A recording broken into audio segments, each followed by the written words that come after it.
What are the different types of files you have worked through? CSV, CSV, JSON, JSON, and the basic text files, yeah, mostly I worked with CSV. CSV, JSON, Excel. So these are Yeah, the you might have worked. To some extent more, you might have worked even XML also. But uh, like mostly uh, you worked with text files. See, basically, files you need to understand like this. Do you think that text files will be in a particular structure? No. Some may write a paragraph, some may write something else. Even this is also a text file. Text files are like the unstructured data. So in the world, the most vast amount of data will be unstructured. Whereas structured data means they will have some format. CSV means comma separated values. JSON. JSON means like, so JavaScript object notation. So that is kind of like key value pairs like that. Whereas Excel could be treated like a combination of multiple CSVs placed in a single format as per the Microsoft Excel or Open Excel standards. XML is in terms of tags, we store the things. Means all these things have some kind of structure. Were these the only structured files? No, there are few more others also. But what is the most essential? I will discuss. So first, let's go with the structured files. Sorry, unstructured files. To understand more about these unstructured files, let's go for the explanation and save this file as the file operations.md.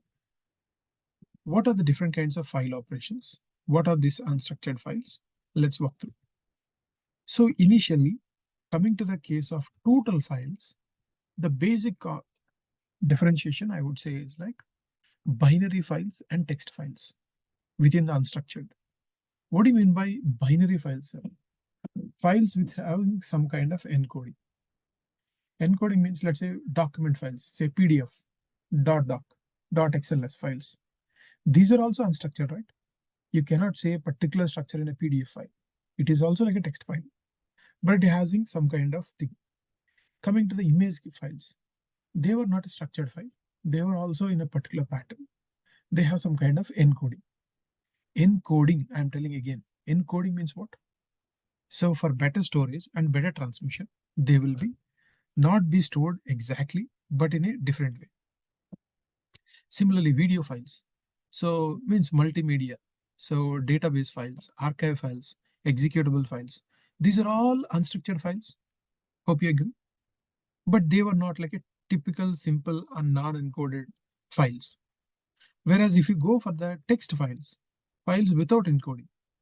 So what you can see very clearly, what are you seeing? The same thing it will store also. So if you take the HTML or XML or CSS, JSON, these are all the text file we say. Under this text, few of them are like, even coming to the classification of structured files.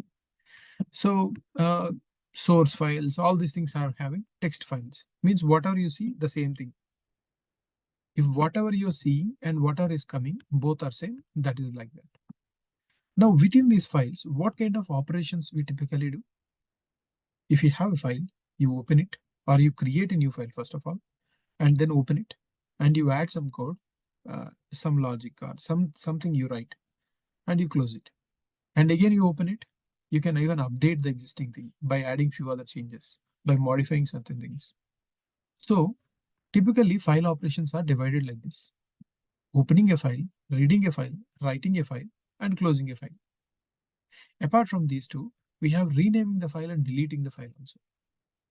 These are the various operations. In fact, in Python, for all these operations, we have a particular way to deal with. So what are the file operation modes? Means when you're opening a file, we should tell what action you want to do. If you want to just read the content, you should specify R. In fact, that is a default mode also. And if you want to explicitly write, you should specify that I want to write. And similarly, if you want to append means what? It's kind of an update. So within the write, there is one more option called as update. Write and update. and we need to close. Okay, these are three, so it's very easy for to understand. These are like simple file operation modes, whereas these are called as composite file operation modes.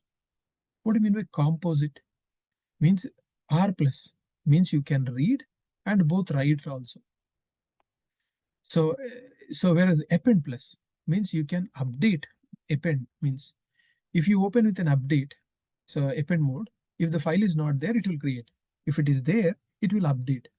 Means the whatever content you give, it will be added in the last. And at the same time, we can do with the read also. This is kind of like a hybrid modes. Until unless you need, don't go for these kind of hybrid modes. One, it would be confusing. Two, it can prone to some kind of issues. Subsequently, if someone else is working on the same file, they may get confused in terms of writing the logic. So it's better every time to do the bare minimum as possible. Similarly, these operations can be done on the text file and a binary file, right? So for binary file, I told all these things are binary files. So for ordinary files, you do operations like this. For binary files, the same operations will be there, but did you see a slight difference? What did I do here? I just added a B at the end, right? So for ordinary files, text files, you do like this. But for binary files, you need to add a B in the last. So this is the different file operation modes. So before going to there, I will also want to mention about the encoding schemes. File encoding. File encoding means, I told you already that it is not encryption, it is different. Files can be better managed. So if you have a lot of books, how do you place in the racks? You will not just throw them, right? You will properly, place them in such a way that more books can be placed. When you are transferring also, you try to, do packing properly. In the same fashion, there are different encoding schemes. So every operating system also is compliant with certain things also. Especially Microsoft has come up with their own encoding schemes, mainly CP12552. This is the most common format you see in Microsoft everywhere. Whereas Linux is an open environment. So mostly they follow the UTF-8. UTF-8, whereas Mac, UTF-8 or UTF-16. These were the standard encoding formats.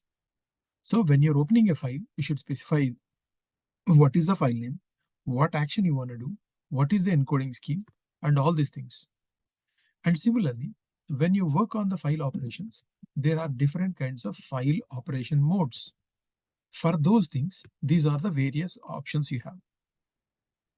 So now we will first start with this open to understand how to work with a file. So now you understood that, these were the various problems that we need to solve. Let's first work with a file. If you need to first work with a file, you need to have a file, right? So let's focus on creating a file.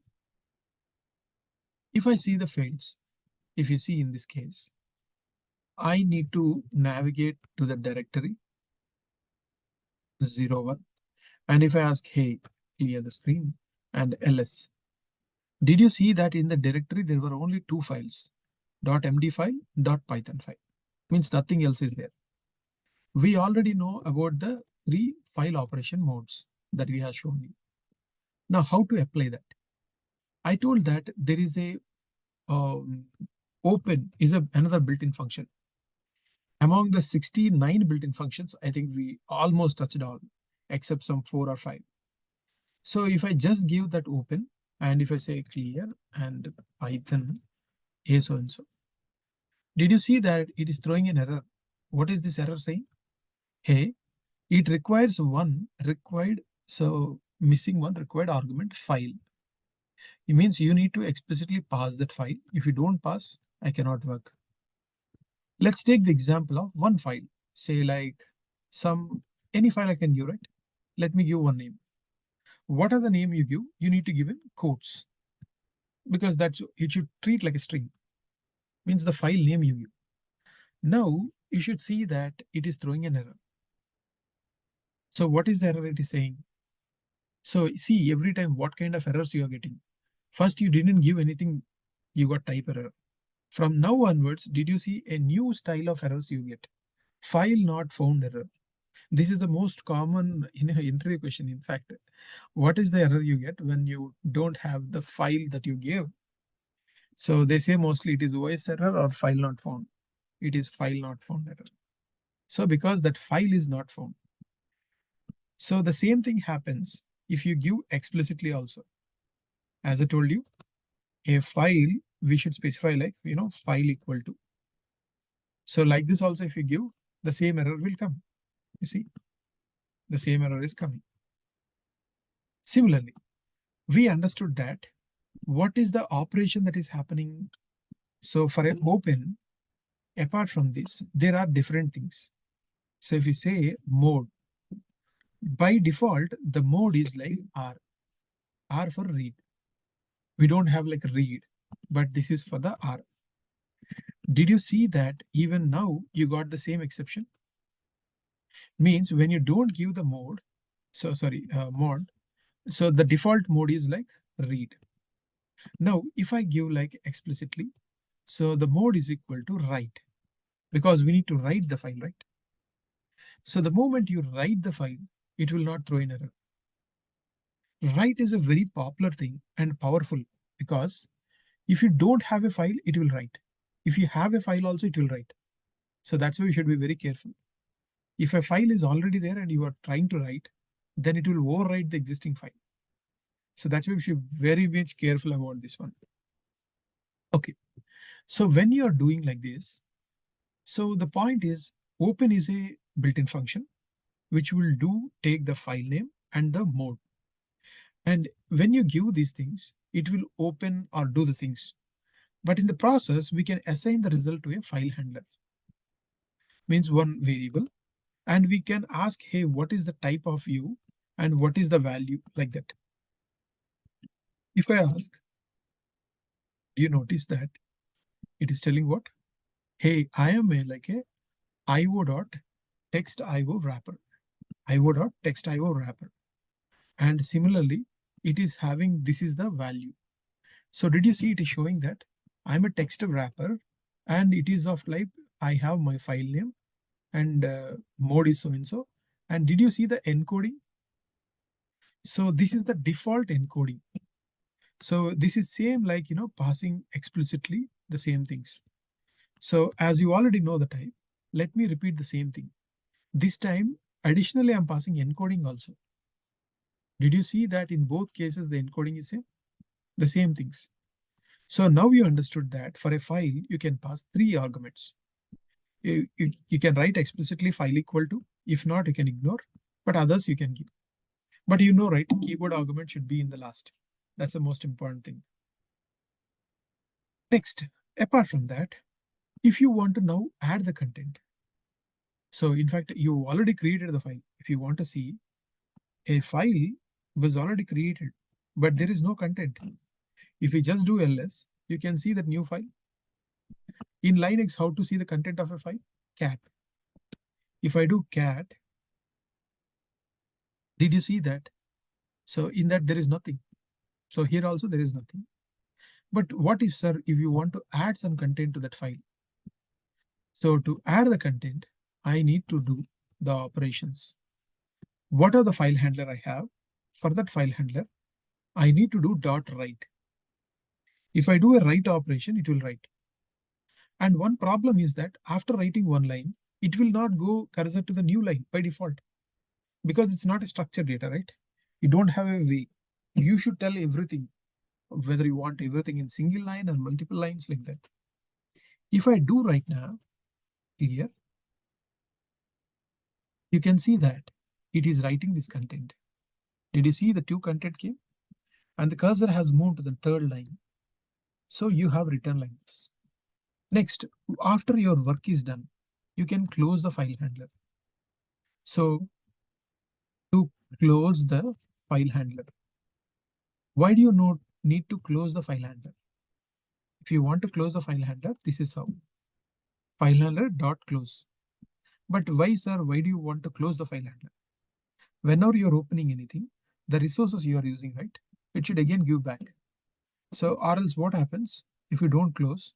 By the time it is going to the new operation, still if the files are running, some of the data may be leaked, means it will not be written properly. To avoid that, we need to close it. If I close it, it's fine. And after closing, if you try to write again, say like this is third line, so then it's gonna throw in error. What is saying? This is called as IO error on a closed file. Observe, these errors are very much important. Typically, first you got type error. After that, if you are opening a file which is not present, file not error, found error. And when you're trying to write to a file which is already closed, you got like, so value error. So don't you see? It's interesting.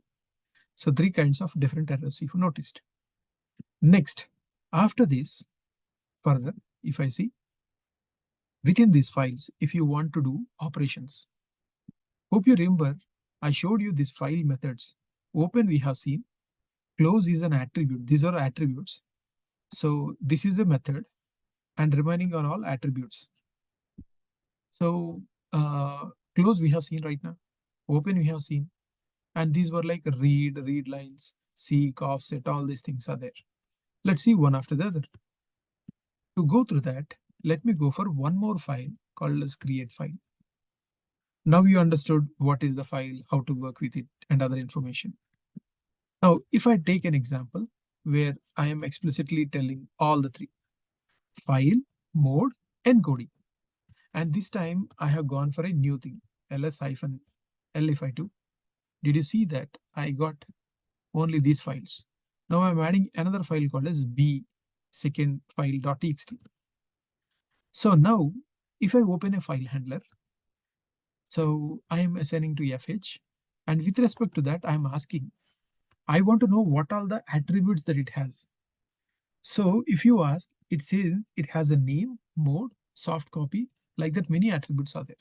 If I say Python b so and so, did you see that it is giving the name? When you are asking the mode, it is giving. But when I ask it, hey, what is soft copy? It is saying, I don't have this attribute. Means it's an old attribute. So primarily it used to be earlier. Now they removed this. There is something in Linux terminology called a soft link in the inode concept, but I don't want to take you there. So you have some operations and then you are writing.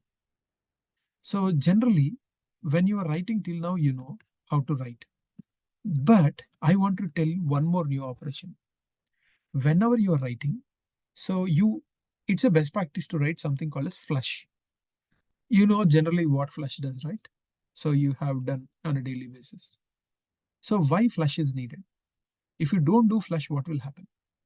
It's nothing will happen, but whenever you have a large data, when you're writing, it's better as a best practice.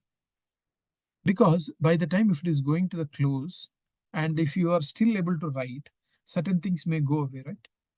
To avoid that problem and to ensure that every data that you are writing is written to the file safely, so we can use the attribute called as flush. It will ensure that everything is done. Only then it will goes to the next line. Especially when you're working with multi-processing and multi-threading, so where concurrent programming is there, it is very much useful. And the moment you did a close, it will be garbage collected. Means references will be removed, corrected. And as you already know, after closing, we cannot write. That one you know. But what is this attribute called as dot closed? It will tell whether the file is closed or not. So if you know how to do dot close. So similarly, closed means it will check whether it was closed or not. Now, if you see here, you give these things, it will create the file. You can ask file name. Opening mode is write. See, I'm doing a write operation. And I'm asking, hey, is the file closed? No. After that, you closed it. After that, if you ask, hey, is it closed? Yes, true. Whenever you want to check explicitly something is writing, you can do. And also, as I told you, after closing, if you are trying to write, it throws an error. So here I explicitly handle with try exceptions, right? Next, can I open a existing file which you created just now? Yes, of course, there is no problem. You can open a file and you can write again. So observe carefully. So before executing this logic, you can see the first line, second line is there. If I do like ls, I could see that b second file.txt is present. If I go here, I have these two lines. Now observe very carefully. This is the most important concept that you need to be aware. So you have this file. I'm showing all the content in one place so that you'll understand. You have the content you are having, you opened the file, you wrote all the content, flushed, closed, everything. Subsequently, you cannot write. But I try to repo open the same file in a write mode. Observe carefully. And then I gave it. And I told this is the third line. What is your expectation? First two lines should be there. And after that, it should write the third line. But this is the most important point. You need to be aware. So if I execute this, did you see what happened? The existing two lines were gone and you are getting only one line called as third line. Why? Can someone tell me? So because you are using write mode, you should be very careful. What does write mode does? Two things. If a file is not present and if you are opening, it will open that new file and add the content. But if in write mode, if a file is present, it will remove the existing content and adds, so overwrites and adds new content. It completely removes the previous content. So due to that, you will lose the existing data. So we be very careful about this one. Sir, what if I don't want to remove the existing content, but add the new content? So that's where you need to go for something called as append mode. So if I don't give encoding also, default encoding is UTF-8. And if I open the same file, but if I do with an append mode, now you see, previous content is lost. You cannot get back. So from now you see here, third line is there. And subsequently you opened in a append mode and you are executing. Now you should see third and fourth lines together. If you see third line and this is the fourth line, both were there. That's a point. So whenever you want to open, so different things you understood. Similarly, there is one more operations you need to understand. That is called as a truncate method. So truncate method resizes the file to the given number of bytes. So write means what? It will completely vanish. Whereas truncate means what? It will limit to that much. So earlier you have this file. I'll clear the screen. And if I say cat b so and so, b second file.txt, you got two lines, right? Now I'm saying truncate to 20 characters. And if I execute this one, say Python b so and so, did you see that it is doing some operations? And subsequently, if I ask cat b second dot txt, did you see that this is the third line is coming and this is the fourth line has gone? Because I have given like that. If you see here, this is the third line and followed by the next line t also came. Means total if you calculate, it will be 20 bytes. So like that it has written. Remaining it is removed. Now hope you understood the difference between typical open, append and like truncate. Truncate will resize to that size given. And like how do you read the content? So from the file. So till now you are writing only every time. So if you don't give an operation, it is read, So if you specify explicitly read, or if you don't say anything also, that is read. Now if you want to read the content, this is how we need to read. So now if I clear the screen and if I say Python b so and so, did you see? It is reading the content till t. So what if I give instead of that, say 24? It will read the content till 24 characters. What if I say some 27? You notice all of that. So this is something. So if I say 29, it will ensure that only till that you are getting. So like that, those many characters it will come. So that's the difference between those two. Next, the last point within these writings is about read.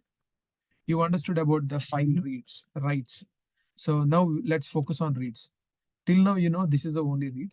But if I go for the file operations, did you see that there are different kinds of reads? So 4 types of reads. So this is readable, whether it is readable or not. But there are 3 kinds of attributes for reading. So now let's focus on that, to work on it.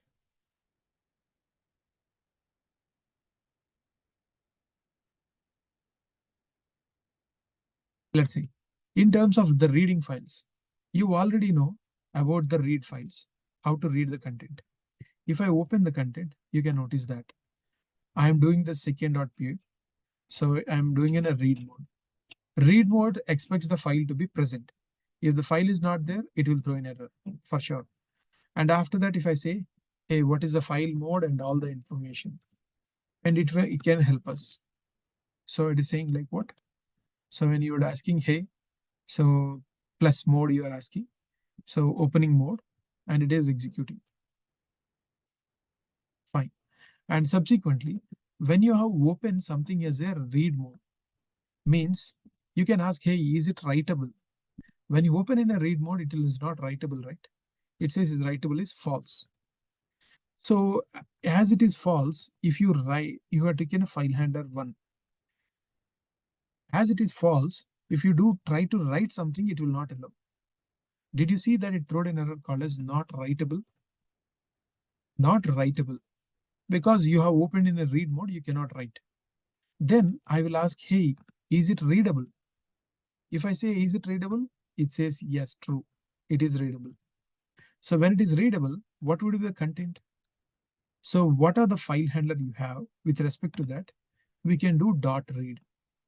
If we do dot read, the entire file content will be read.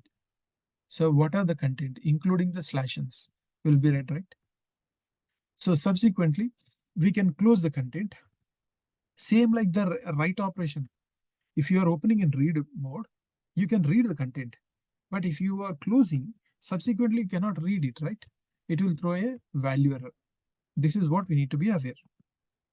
Now, within these things, if I go further, we have something called as hybrid modes. In terms of the hybrid modes, to understand what kind of things we do is like, I can ask a file to open in a read mode. So write mode, that also we know. But if I do in a read plus, as I told, read also we can do, write also we can do. Though I have opened as a read mode, I can do in a write also. If you see clearly, I am asking, is it writable? Earlier you saw, right? In a read mode, it will say writable means no. But here, it's very different. You opened the file. You are asking like, what is the mode? Read plus. Is it writable? Yes, it is writable, true. You have written some content. It is writing to it. So then you did a flush. This is the most important whenever you are doing a write, because it will ensure that everything is done. Then you are asking, is it readable? Yes. You are asking to read the content. So you have written this content, but you cannot read. So that's an interesting point. If I see now the second.txt, so if I saw second file.txt, what is saying? It was in a write plus mode, FO. So you write plus mode, FO. You have written the content and it is trying to read and write. Means earlier there used to be some content. It is overwritten on the existing content. So it is like crazy difficult for you, right? If I execute again, now we see here the same second.txt. When you read the content, it is giving FO. But when you have already written the content, means the latest content, whatever you have written, that is not readable, right? So that's why these kind of confusions will be there. That is why my recommendation is don't touch on this kind of hybrid modes until unless you really need it.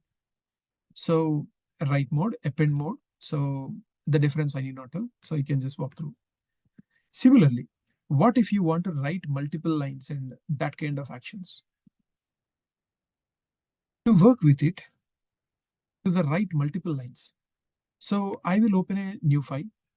So till now, What happened if you want to open a file? I'm giving .upp. Sir, what is this new format? I can give any file format. It doesn't matter until unless you are encoding. So it is fine. It's a free text file. Any file format you give. So it don't even check what is that file format. When you're writing like a text, it will write. I gave like write mode, encoding I gave. Now I'm writing a single line. This is what we know till now. But what if I have multiple lines to write? Say like I have these many lines. How do you write? So till now, what we know, if you have multiple lines, so it's like go to each of the line and write. So that is the standard approach that we know. So means when you have a list of values, this is how you need to write. We say Python E. I can go to this E so and so file. Did you see all the content was written? Okay. So what if you have like thousands of lines? Why do you want to explicitly go and write? So anyhow, you need to do for loop. So for that, there is one attribute instead of you doing. So for that, instead of this method, there is another method called as write lines. This is write lines. Observe the difference, okay? So if I execute right now, the same thing will happen again. As I opened every time in write mode, the previous actions will be removed and it will be done. But ensure that whenever you're doing a write operation, to add the flush in the end before the close. So that can help us to avoid any kind of memory leakage issues. Okay. Similarly, there is one more operation, so called as write line. So file operation dot write through and this one. So write through is like a boolean. So write and writable, write lines. Okay. Next, you have in terms of the read. So read operations. You already seen the read, but till now you never focused on the multiple reads. There are three types of reads: read, read line, and read lines. What is the difference? Let's open some new file. So with in a read file format. So read multiple files I'm writing. Say like UPP, right? So that's what I gave. So e for so dot UPP. I gave that file. So now it should execute and help me. So here, if you notice, if I ask, hey, Python, F so and so.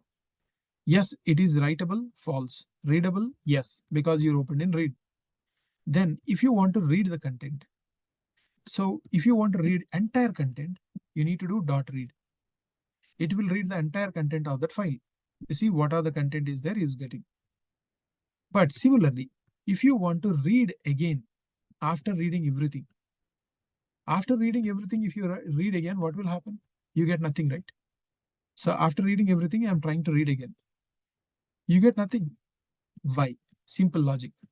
So just imagine like a human being. When you are reading, your cursor will be like this. You read everything and go. Now, where is the cursor now? Here at the end. Now, if you are trying to read, so what it does is that from the starting of the current position, means like from the current cursor position till the end, it will read everything. If the cursor is somewhere here, it will read from there everything down. So as every time we have cursor in the starting, from the starting it is ending till end. So like that, as you are second time when you are reading, as you are already in the end, you cannot go back. But what if I move to the again starting? I can read, right? So to move that, there are two operations. Remember this, very important. Tell and seek. Tell will tell what is the current cursor position. Seek will pass on to your cursor to that position. What is 0, 1, 2, 3? Means the 0th character position. Imagine it like a big string.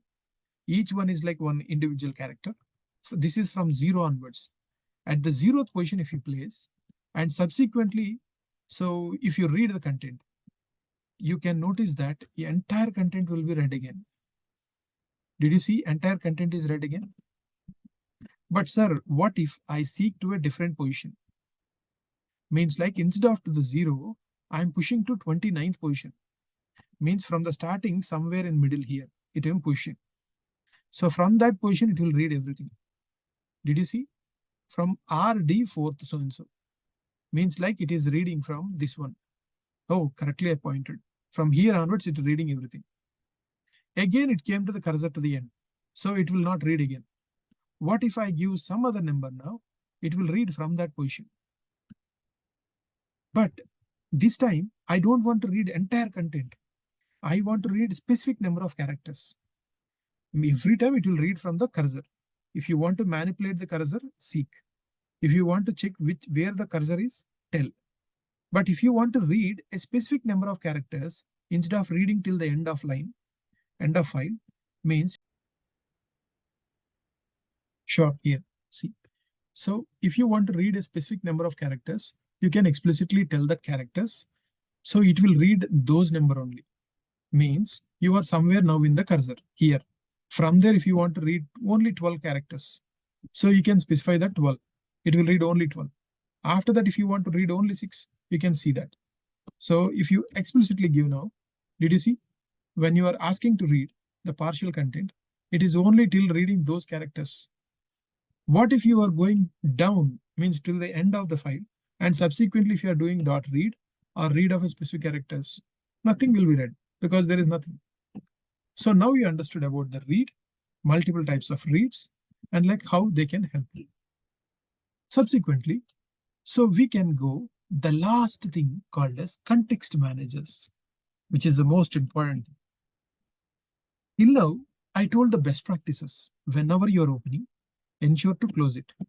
You do an open and you are like closing. And before closing, you are ensuring to flush. So this is the most common thing that you are doing, right? For any file operation. For solving this problem, they added something. So what is actually happens is that if you don't close, or it will explicitly, if you don't explicitly close, so Python also will close if something is not used for quite some time, right? When it is closing, there is the garbage collector. What it does, any unreferenced object, it will close it. So in the process, you will lose certain data. To avoid that, we need to do. So what is the traditional approach? So for any file means you open and close. For that, the try block and finally block were there. You know, I told you when you are doing a try, except, else, and finally. If you are sure that it will not throw any exception, there is not point of writing except or else also. So then what is the concept of finally? You remember I told that this is for a cleanup operation or scavenging. Whenever you're opening file, you need to close that. Whenever you're opening a database connection, you need to close that. So if you do in finally block or outside also, it will not make any difference. But it's like a placeholder, right?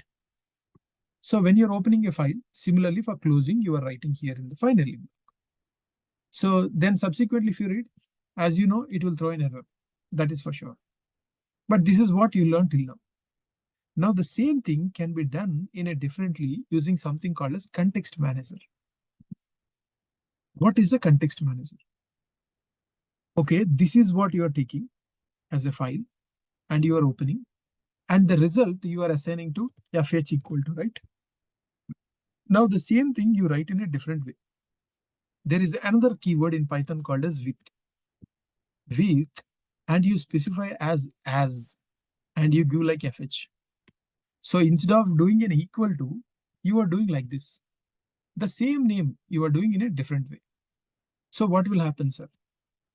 Now we need to open a new indentation level. So what are the operation here do you doing? fh.read. So instead of like fh, maybe let me do like a gh. So as fh.read, I can do like a gh.read. I can do. So why gh, sir? Any name you can give, just for you to understand the difference. I give it. Here you did a finally block to explicitly close. Now here I need not worry about that to close. So I can ask what is the data, it will print. But subsequently, how am I sure that the data it was file handler was closed? Subsequently, if I wrote fh dot, so read again, okay, or dot closed or not. If I ask, it will help me. ELS and Python H. Did you see what happened? When you're doing a reading, it is reading all the content. And in the second time you're reading, again it is reading the content. But subsequently, if you're doing an IO operation, don't you think that it is throwing an error? With that, you got a clarity that if you don't close also, it is automatically closing. Then how and when it will be closing? This with operation is called as context manager. It will do the things with respect to the context. So you give what are the variable, that is called as context. Within the context, what are you define, it will be valid. Once it comes out of the indentation level to the next line, so then it will be automatically closing this. So what are the context you open? It can be like a file operation, or it can be database connection, socket connection, or anything which is expensive. You can do like this. So for that only I explained, right? Something called as context manager module. So that we can see afterwards when you go for class-based. Similarly, so let's take one more example for you to better understand all these things. So traditional approach, what you have a file handler, you open it, and you do the write or write lines or whatever you do, and close. So you need to flush and close. Instead of you doing that explicitly, you can rely on this context manager. So this also does the same thing, but instead of assigning that to a variable, you do it with context and so and so. And what are the operations you do outside, you should do within this content indentation level. And you need not do this flush and close explicitly. So it will be done automatically. So hope you know understood what is the importance of context manager. So 99% you will use like context managers only if you see any professional code. So that is advantage. Next, the last point. So whenever you are doing a large files reading, what is the best practice? How we need to read the file? Without going to details, I can quickly explain that. Whenever you're reading the data, so what are the different ways of reads? So read lines, or read lines, right? So that's what I showed, different operations. Read line, and read lines. But what if you are having like multiple things? When you're having like a large number of content and more number of files, we need to use something called as generators. You know, there is something called as yield. Yield read line means every time it will read one line and it gives the values. Or if you don't want to read one line at a time, means sometimes you can have large data within single line itself. In that case, if you want a block of data, did you see I wrote a function here? You specify the block size, how many bytes. I wrote like 8 bytes. So you are doing like so while loop. Every time you are reading, so at one point, the chunk size will be empty. Then you want to break that loop. So while loop. In other case, you want to yield that value. So if you want line by line, you can go this way. If you want block by block, so you can go this much. And the third one, you can do the same thing by using a iter built-in function by passing the partial. If you remember the functools.partial, we can pass the same thing. Our read operation, you can pass the block size and you can do. So what these three kinds of things are doing? They are not reading the entire content. What happens when you read entire content? So it should store somewhere in memory, right? So your memory will crash. If it is like, 1 GB or 2 GB file, sometimes log files will be very large, right? So then it would be very much useful. So this is all about the unstructured data. Next, going further to the structured data. In the structured data, there are like multiple other formats. So the most important thing you need to learn about is the very basic, which is a pickle file. Pickle is like a very interesting thing that you will observe. So if I say pickle, within that also, there are two file formats, pickle file formats. First, if I want to write, let me take this a typical thing. As you know, for every file, if you want to write, first we need to understand how to write the file. If I go for like writing a pickle file. So till now, text files. Now you need to understand there is another file called as .pickle or .pkl. In fact, for this, if you don't give any specific file format, anything also it works. But from now you will understand what is the concept of encoding, how it works. If let's say now pickle is treated as some kind of serialization technique. This is another most important asked question. What is serialization? Serialization technique. What is serialization? So it's a very simple example to understand. Serialization. I'm trying to see for some kind of images for you to understand. Okay, so fine. Okay, simple. Generally, you have Python code. From Python code, in Python, what are the data structures you have? List, tuple, set, and a dictionary. So all these things, classes and everything are there. Let's say there are two Python functions are there. From one function, you are passing inputs to another function. As everything is like Python data structures, everyone can understand, right? But what if you want to communicate from Python to C language? If you pass like a dictionary, will a C language understand what is your dictionary? It may not, right? So how do you make the interface where you want to make cross-language communication? For cross-language communication, can we create one kind of data structure which both can understand? Assume that Python people and C people sit together and they created a common structure. What if you want to communicate from Python to Java? What if you want to communicate from Python to some other new language? Or we don't even know who is consuming the other side, which language. In these cases, you cannot work on a common format. So then what is the best way? By converting to a flat format where others can read, right? So when you have like one way, you need to remove every part and place it outside such that they will assemble together. This concept is called as serialization and deserialization.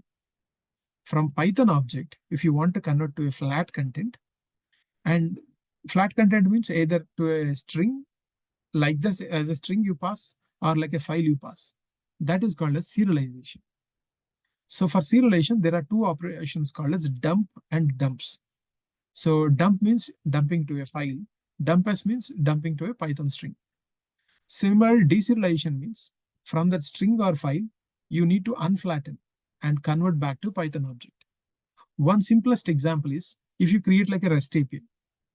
So REST API means, let's say Google want to give some service to us, or like some weather update someone want to give. There is some weather website which want to give.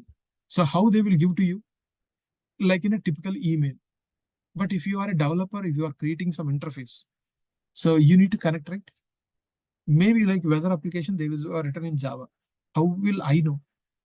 So for every language, this concept of serialization and deserialization is common. Among that, the first technique is called as marshalling. So that's why this is also called as marshalling. But that technique is no more there now. So now everyone is working with pickle. So pickle, so what it does? Let's take a data structure for us to understand. There is a module called as pickle. So in Python 2, there are two things, pickle and C pickle. The C pickle of Python 2 is called as pickle in Python 3. Why? Because it was done to be more fast and good. So what is this? Till now, for opening any file, we never used any module, right? So we just used the open built-in function. Why can't we do that? So why do you need to go for a new one? Let's see.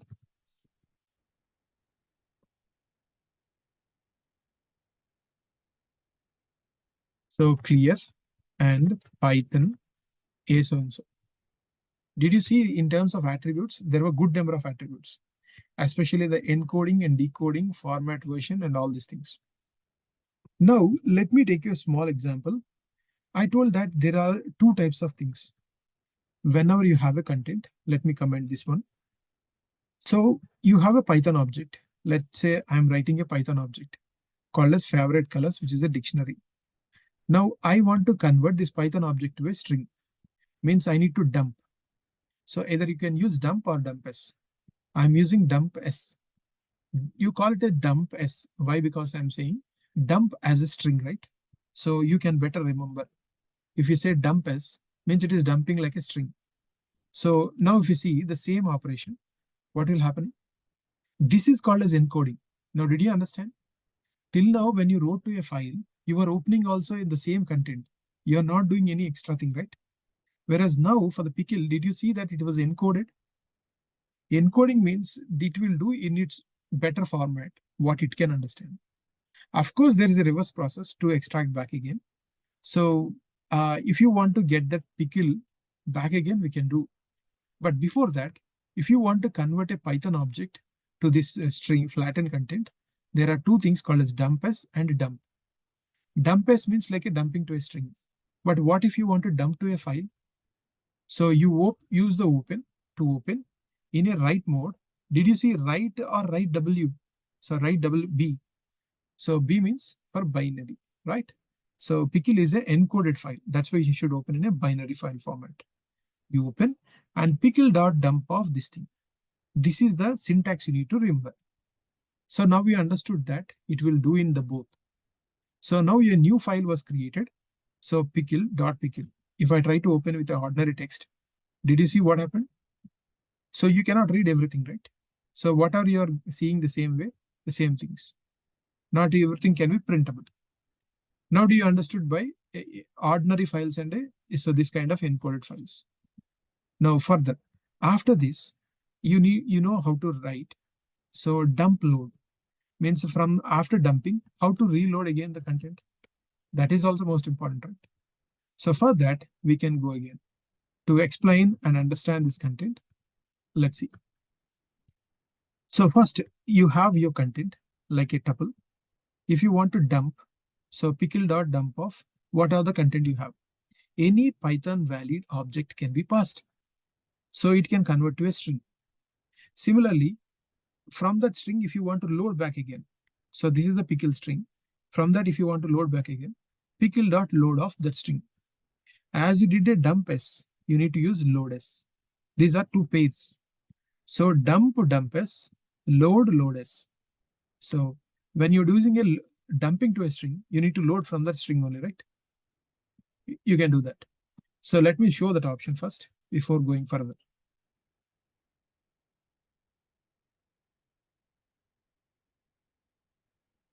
Okay. So if you see here, Python base also. Did you see? You have your original content, you encode it.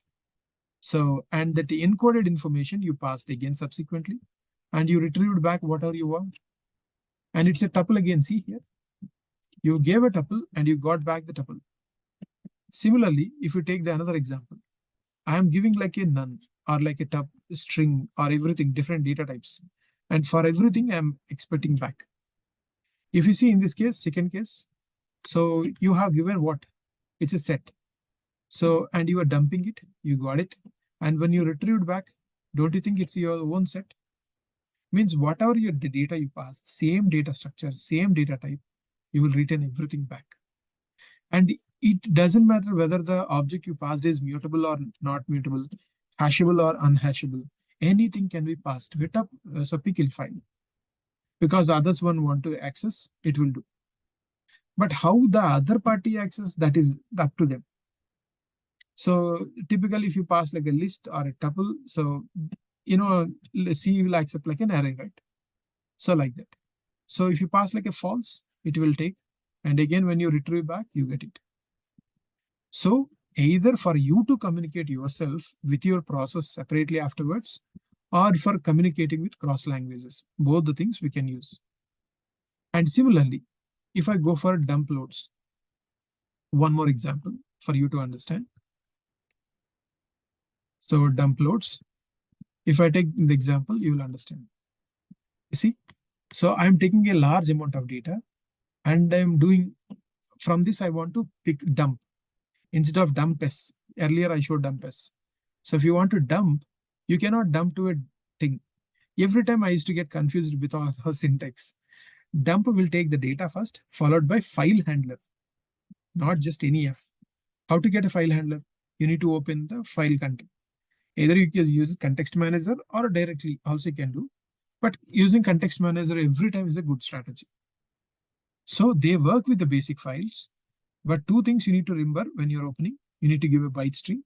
So when you're reading also, we should read the bytes. Sir, what if you don't give a bytes now? Then it will throw an error that encoding issue. Then you should explicitly tell about the encoding and others. So, so this is how you dump. And from that, if you want to load again, then also you should say read mode and you need to give file handler to this load. Then it will load the content and you give it. So both are same assertion to so. Similarly, you can do the same things. As I told, C Python means like C-based implementation of Python, right? So in Python 2, you used to have pickle and pickle, both of them. In Python 3, C pickle is renamed as pickle. So this is all about that, about the dump as and other kinds of things. So, and one more thing you need to remember about is the unpickable objects. And one more problem with this pickle to understand. So unpickable objects to say is that, is it that any object can be pickleable?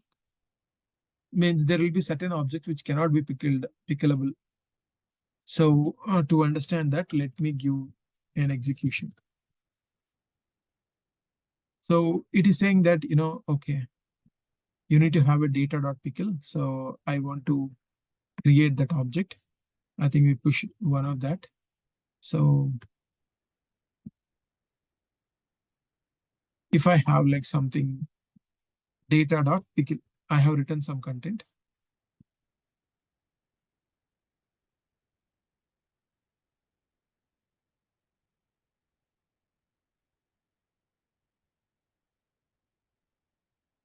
I have written some content now. And now with that, I want to read. I did it. Did you see what I'm doing? Here I'm giving a socket, network socket connection. Here I'm giving SQLite 3. Means it's a database connection. So you will learn about it, database connection. And I have given a lambda function. And I have given a generator expression. And I have given a open a file. So file handler I give. All these things, did you see? And I'm passing this to this function. In this function, I did like a try exceptions. Did you see that I'm using a new kind of exception? Till now, you never seen, right? So from now, you will see this kind of custom exceptions. Apart from the basic built-in exceptions, every module will possess certain amount of exceptions also. When you're doing a network connection called as the request module, there also it will have, or pickle also has. Unlike this thing, means you what you did, you are accepting both kinds of exceptions and doing it. And what it is saying, every time for all these things, it cannot do. Did you see? It could do for nothing of these things. So we should be aware.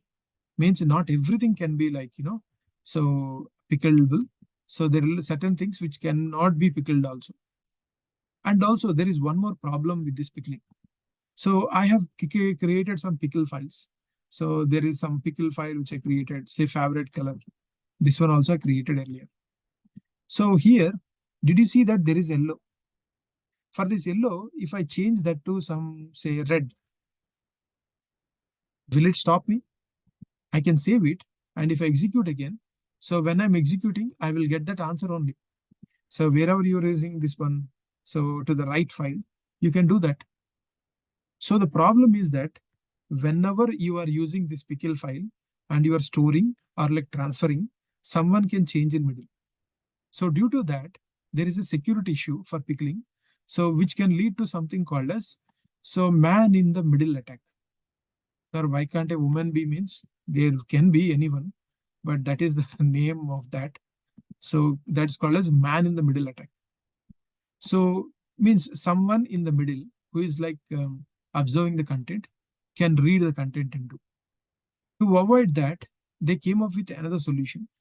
So mostly still pickle is useful very much. But if you have two systems which are far away, so they often prefer something called a shelve. Shelve is the next format that you need to see. How the shelve will be working. So shelve is like same like this one, but a slight difference. So what it does is that it will be stored in a .db file. Sir, it is called a shell. Why can't they store in .shl or shell something? So they have taken that approach. Not every file format will be stored in the same name from now onwards. So if you see shelve.db, I have to store this content. When I want to store this content, I need to store with a key. You should know the key what you are storing, else you cannot close the content. So if I close the content, so now if you see, it will read the content. If I go back, cd, so cd 02 shell.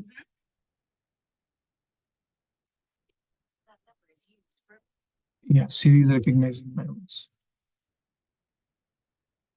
Python, H1. So if you see, a new file was created. If I do cat myshell.db, did you see what is the content? No.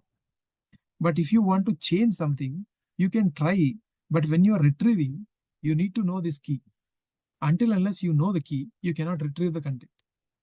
So similarly, if you see here, I am trying to open the file. So again, see, you remember the default mode is like read mode. So shelve.open, instead of typical open, I'm doing shelve.open and I'm getting the file handler. From that, I am doing a key. So as I give the key, I will get the value. If I don't give the key, I won't get the value. So like that, they made secure.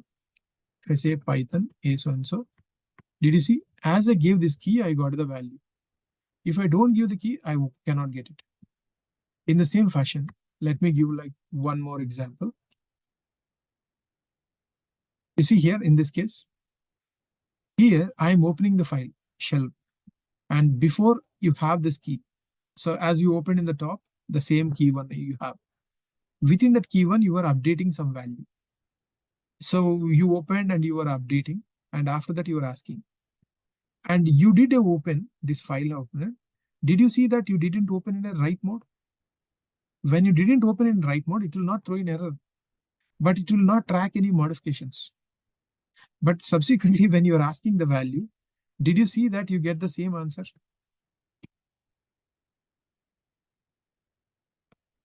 Observe carefully. So what I'm trying to say, initially it is reading, everything is good. And subsequently, you are trying to ask again. When you are asking, before reading, what are the content it is showing? After reading, you have added one more new value, right? That new value, did you see after that? No. And after that, when you opening also, it is not tracked. Means if you open without a write mode, you cannot even do any. What are the changes you did? It will not be tracked. But what if, sir, I want to get all the changes what are I give to be tracked? In that case, like a read write mode, you need to write one more option called as write back equal to true. If you open write back equal to true, then only you will do. So there are two options. Same like a typical write mode, we have write back equal to true. And two, so they added something called as key value concept. Whence we need to have a key, to that only you assign the value within the file handler. So these two made it to be popular as one of the choice. So now you understood about this one. So like this, there are other file formats. So which is like the next one is about the XML. I think like XML, now people are not using much. Now, wherever you go, people are using mostly JSON, right? But there was a decade back, if you see, so XML is the default serialization technique. Means pickle is the not the first one, not the last one. After pickle, many things came in the evolution cycle. But XML is something which has there for like more amount of time. So in terms of security also it is good. So in terms of working also it's good. What is an XML? Typically if you say, so extensive markup language, that is called as an XML. If I say XML, so extensible markup language. This markup language, so some people say it is a programming language, but nothing. It's a typical text file. Same like a HTML. In fact, HTML came out of this XML, like in one variant. XML basically means it has in a particular structure. You can go with any example. So they explain, everyone tries to explain. So it has a particular format. So there is a concept called as tags. Everything will be in kinds of tags. So for everything you do, there will be two tags, not one. One is like opening tag, one is a closing tag. One is opening tag, one is a closing tag. And whatever the tags you have, it they'd see this is a book tag and a book closing tag. So like that we can have. So similarly, what is the benefits of using XML means? So mainly in terms of data integrity. So data will be structured, perfect. So whoever using, they will use in a particular format only. So now within the XML, as I told you, what are the different modules to work and what are the different ways to work? As I told all these things. And also remember, these tags are case sensitive. So, so for working on this, the first module is called as etree. You may be a bit confused or like vexed out of this syntax, but this is a very easy if you remember for quite some time. There's a module called as XML. Till now, any module you're directly taking and using, but it has a different story. XML.etree.elementary, and you are taking like an alias import, and subsequently you are working. So I will show you one after the other how it works. And similarly, people also use something like this. From this elementary, import element, sub-element to string.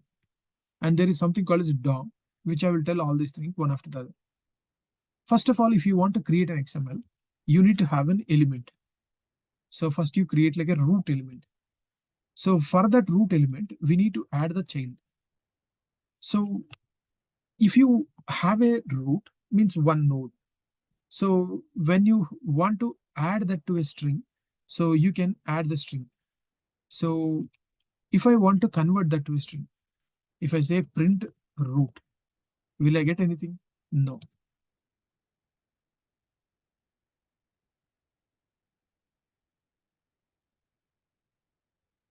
ed, so 0 to XML, Python, ASONs. Yeah. Did you see it is saying like elementary? And if I convert that to a string, this is how you use a toString attribute to convert. If I use that to convert, now did you see it was like this? So if you directly print, it makes no sense. If you do like a to convert string, you get it. But this is like one tag. Sir, you told everything will be two tags. Yes, when a tag has no content, so instead of writing the content, so they will do like this. If this slash is in the other side, it means that there are two tags, but nothing in there. That's why it added. What if, sir, I want to add one more tag within it? So we need to write something called a sub-element. Whose sub-element? To the root. If I do right now, did you see now what happened? Within the root, there is a child element and there is root. And you see here, the slash occurrence. It is occurring in the starting for the closing tag. If we have a single tag which has nothing content within it, that slash will be at the end, right side. And similarly, if I want to say add some content to the tag, I can add like this, child.element. Now, did you see? So nothing is empty. This also has two elements right now. Did you see how it got? So, okay, sir, what if I want to add one more tag? So now to the root again. If I add right now, did you see? Now there is one tag. So there is another tag, which is like this. So good enough, but it is kind of like difficult for you to understand and parse because it's a byte string. So let me comment that and do this. So when you have byte string, if you want to rule like an ordinary string, we need to do dot decode. If I do a decode, you understood it. This is how the tags works. So, and see here, this is how you need to add the text to it. So this is how you need to create one more tag. So like that, you created some tags. Now, what if you want to write the content to a file? So the story is same, the same open function, write mode, file handler dot write of this thing. Because this entire thing is like a string, you can just write like a string. And if I say ls, you can see a new XML file. So if I say cat, so a XML dot XML file. Did you see the same content? What are you seeing? That is coming in the text file. So fine. And similarly, what if you want to write in a beautiful way? What do you mean by beautiful way? Let me show you. So of course, writing like this is crazy. You cannot understand what's happening. If you open also, it would be difficult. You see here, It in fact created an XML, but it's very crazy to understand. But if I go for this same thing, I told you there is one more attribute, xml.dom import mini dom. It is challenging to remember all the operations, but if you remember, it's good. So for that, if you parse that etree of this root, and if you pass dot to pretty print of XML, if I give some indentation, then if you see the same thing clear and Python a so and so. So you are now writing to another XML file. This is the first way of writing. And if I go to the second one, there you will notice. Now, did you all understand what happened? It is coming in a proper pretty format, right? And it is also giving some versioning and other information. So this is what like a typical, professional XML will be looking. So tip after that, if I go further, so within the XML, I can go into the adding the content. So we can do all kinds of write operations. As you see, read is a very easy for you to understand. So parsing is easy, but I just want to bring to your notice like other XML file formats .txt. So whenever you want to work with other XMLs, there is one more module called as LXML. This is the most important thing. So this is very much fast, in fact. So why? Because half of the code was written in C language. Now you will understand one more point, that generally the Python modules are also Python libraries only, right? Till now you learn. But sometimes when you want things to be fast enough, they will write in this kind of C language and combine that together. And also if you want to install this, see, I did a very smart way. I am trying to import this module. So whenever the module is not installed, it will throw a new kind of error called as module not found error.